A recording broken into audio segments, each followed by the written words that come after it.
Terima kasih pemirsa yang dirahmati Allah Subhanahu wa taala, masih bersama kami dalam Damai Indonesiaku spesial Ramadan 1447 Hijriah. Dan kali ini kita masuk dalam segmen Penjaga Nusantara. Di segmen ini guru kita Ustadz Fauzan Hidayatullah akan kembali memberikan tausiah dengan subtema atau judul yaitu sifat ria menggeser moralitas seseorang. Fadhal Ustadz Fauzan. Hadirin Bapak Ibu, jamaah para pemirsa Damai Indonesiaku TV One dimanapun Anda berada yang Allah muliakan. Tadi di awal kita sudah sama-sama membahas tentang bagaimana sifat ria, ujub, sum'ah dan lain sebagainya. Maka insya Allah saya akan lanjutkan pada segmen ini bahwasanya kita sebagai manusia tidak bisa mengklaim, menjudge, menuduh orang itu berbuat ria atau tidak. Karena sebenarnya itu urusannya dengan dirinya, dengan Tuhannya. Betul Bapak Ibu ya? Bahkan mungkin juga bisa jadi kalau kita menuduh orang ria, itu bisa jadi orang itu marah. Loh kok bisa Ustadz? Iya, orang namanya itu bukan ria. Ria ya bukan, nama saya Rini katanya. Waduh. Ya, bukan itu maksudnya Bu. Tapi paling tidak pada intinya adalah bagaimana hati seseorang itu memang Allah dan dirinya yang mengetahui. Sehingga dalam hal ini paling tidak kita bisa bagaimana memposisikan diri kita atau bagaimana kita mengevaluasi diri kita apakah termasuk daripada golongan ria atau tidak. Karena tadi di awal atau Ustadz Sofyan mengantarkan bahwasanya sifat ria ini menggeser moralitas, menjauhkan diri kita dari sifat keikhlasan. Agar kita mampu bagaimana niat atau kebaikan kita bisa dijalani dengan ikhlas, maka mari kita hindari daripada tanda-tanda daripada sifat ria itu sendiri. Hadirin Bapak Ibu yang dimuliakan oleh Allah, untuk itu dalam kitab Ithafus Sadatil Muttaqin Syarah Ihya Ulumuddin karya Sayyid Muhammad Al-Husni Az-Zabidi mengutip pendapat Imam Ali bin Abi Thalib. Beliau mengklasifikasikan tentang ada 3 ciri orang yang memiliki sifat ria. Lil mura'i 3 alamat. Ada berapa Bapak Ibu? Ada 3.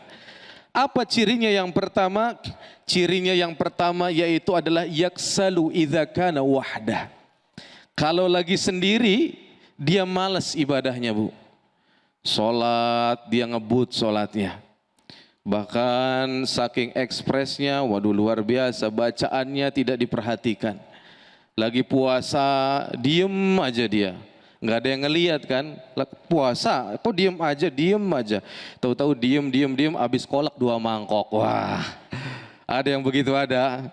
Saya yakin bukan orang sini Bu, orang sana. Tapi pindahan dari sini katanya. Baik Bapak Ibu yang dimuliakan oleh Allah. Jadi kalau lagi sendiri nggak ada yang melihat, nggak ada yang memantau, dia malas mengerjakan ibadahnya. Tapi ciri yang kedua kita lihat wayansyatu idza kana finnas. Ketika di hadapan orang yang banyak, dia semangat ibadahnya. Biar kelihatan puasa, badan dilemes-lemesin. Istilahnya 4L. Lemes, letoy, lunglai, lemah gitu. Ya, bibir dikering-keringin ya. Karena apa? Agar dilihat kita ini berpuasa gitu ya. Padahal tadi Ustadz Arifin menjelaskan memang sebenarnya puasa ini ibadah sirriyah yang mungkin agak sulit orang itu bisa mendeteksi orang itu ria atau tidak gitu ya. Nggak ada yang tahu apalagi waktu zaman Covid kan ya Ibu ya. Pak semua pakai masker, kita nggak ada yang tahu. Mungkin dia di balik maskernya mulutnya sambil ngunyah bakwan, nggak ada yang tahu juga. Ya. Nah, jadi kalau di hadapan manusia dia semangat ibadahnya. Nah, ciri yang ketiga, wa yazidu fil amal idza uthni alaihi wa yanqusu idza dzumma. Kalau dipuji semangat ibadahnya, tapi giliran dikritik nggak mau dia ibadah lagi Bapak Ibu. Dipuji, Masya Allah puasanya luar biasa full gitu ya. Ini luar biasa pahala apa puasanya ini insya Allah pahalanya besar. Gara-gara dipuji Bapak Ibu, akhirnya besok berubah Bu. Pas giliran buka, Disuruh buka nggak mau, udah duluan aja. Kenapa? Masih kuat. Terus kapan bukanya? Entar saya mau bukanya habis Isya katanya. Wah. Gara-gara dipuji kebablasan dia. Pengen nunjukin semangat ibadahnya tapi sebenarnya kebablasan. Wayan kusu idza dzumma, tapi kalau dikritik dia nggak mau lagi mengurangi ibadahnya. Ya, diperbaiki. Wah, ini diem-diem kalau istilah anak mudanya nih, kalau bahasa gaulnya mokel nih, jangan-jangan nih. Tahu Bu mokel? Ya, dia buka puasa di tengah hari gitu kan, nggak ada yang ngelihat ya. Nah, dikritik dia nggak mau lagi ibadah. Hadirin yang dimuliakan oleh Allah. Nah, inilah 3 tanda kata Imam Ali. Apakah kita termasuk riya atau tidak? Maka poin yang ketiga tadi, yazidu fil amal, dipuji semakin semangat, dicaci, dikritik dia nggak mau lagi. Padahal sebenarnya kalau orang yang ikhlas tidak membutuhkan itu. Bagaimana Nabi SAW begitu mulianya Nabi, disambut oleh para nabi, dipuji oleh para nabi, disanjung oleh Allah Subhanahu wa taala dalam peristiwa Mi'raj, tapi ketika kembali dicaci maki oleh Abu Jahal dan lain sebagainya. Apakah Nabi merasakan resah dan kegalauan? Tidak. Itulah hebatnya Nabi. Dipuji tidak terbang, dicaci tidak tumbang, tidak silau dengan pujian, tidak galau dengan cacian. Itulah orang yang ikhlas. Dia tidak sum'ah, dia tidak riya, dia tidak ingin dilihat dan lain sebagainya.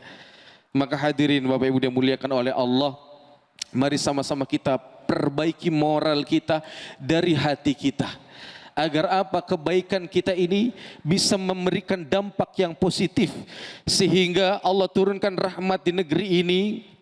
Tidak semerta-merta kita menjaga Nusantara ini bukan hanya sekedar sumbangsi kebaikan kita, tapi mulai dari akhlak kita.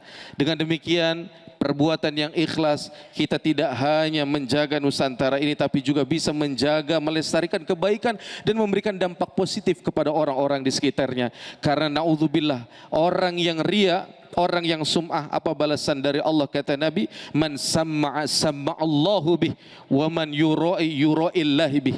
Siapa yang dia sum'ah, Allah perdengarkan keburukannya, dan siapa yang riya, Allah akan buka aibnya. Naudzubillahi min dzalik. Mudah-mudahan kita dihindarkan dari sifat riya. Amin ya rabbal alamin. Wallahu a'lam bissawab. Amin, amin ya rabbal alamin. Terima kasih Ustadz Fauzan Hidayatullah yang telah menyampaikan tausah di segmen Penjaga Nusantara ini. Bagaimana sesungguhnya ketika riya justru akan menggeser moralitas seseorang. Dan sebaliknya, ketika riya itu tiada, keikhlasan itu ada, maka ada terlahir akhlakul karimah. Nah pemirsa, di segmen berikut kami akan persilakan kepada para jamaah untuk mengajukan pertanyaan di segmentasi tanya jawab. Tetap bersama kami dalam Damai Indonesiaku spesial Ramadan 1447 Hijriah.